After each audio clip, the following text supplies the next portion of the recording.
Load. The German 9mm machine pistol called the Schmeiser against our Thompson caliber .45. Their rate of fire is practically the same, but our weapon is more accurate. Command. Firing.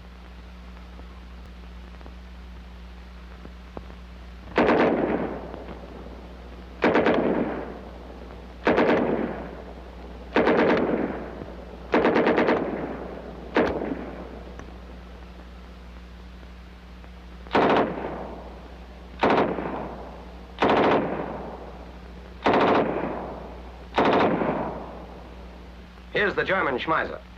Pretty good. Out of the 20 rounds fired, it snagged 11 hits. Now let's total up our own Tommy gun. Things are looking up. 15 hits, only 5 misses.